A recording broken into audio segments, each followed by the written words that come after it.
জলাশয় থেকে উদ্ধার এক ব্যক্তির মৃতদেহ। ঘটনার বিবরণী জানা যায়, বুধবার শান্তির বাজার মহকুমার অন্তর্গত বেতাগা এলাকায় একটি জলাশয়ে এক ব্যক্তির মৃতদেহ দেখতে পায় স্থানীয় লোকজনেরা। পরবর্তী সময়ে ঘটনার খবর পেয়ে ঘটনাস্থলে ছুটে যায় শান্তির বাজার থানার পুলিশ এবং শান্তির বাজার দমকল বাহিনীর কর্মীরা। ঘটনাস্থলে গিয়ে মৃত ব্যক্তিকে উদ্ধার করে ময়না তদন্তের জন্য বাইখোড়া প্রাথমিক স্বাস্থ্য কেন্দ্রে নিয়ে যায়। জানা যায়, মৃত ব্যক্তি বেতাগা এলাকার বাসিন্দা মানিক দাস। জানা যায়, মানিক দাস গতকাল থেকে নিখোঁজ ছিল। আজ বেতাগায় একটি জলাশয়ে ওনার মৃতদেহ উদ্ধারকে কেন্দ্র করে তীব্র চাঞ্চল্যকর পরিবেশের সৃষ্টি হয়েছে গোটা এলাকায়।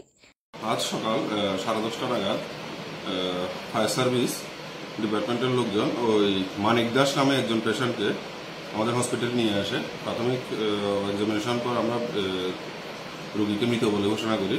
তারপর পুলিশ এবং আত্মীয় পরিজন থেকে যা জানা যায়, উনি নাকি গতকাল সকালবেলায় যে বাড়ি থেকে বেরিয়েছেন, এরপর ওনাকে আর খুঁজে পাওয়া যায়নি।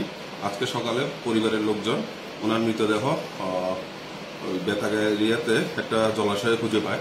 তো খুঁজে পাওয়ার পর ওরা পুলিশকে এবং দমকল বাহিনীকে খবর দেয়। ওরা ডেড বডিকে নিয়ে বাইগন হসপিটালে আসে। আসার পর আমরা আজকে এই ডেড বডির পোস্টমর্টমটা কমপ্লিট করি। Bureau report, PV north east.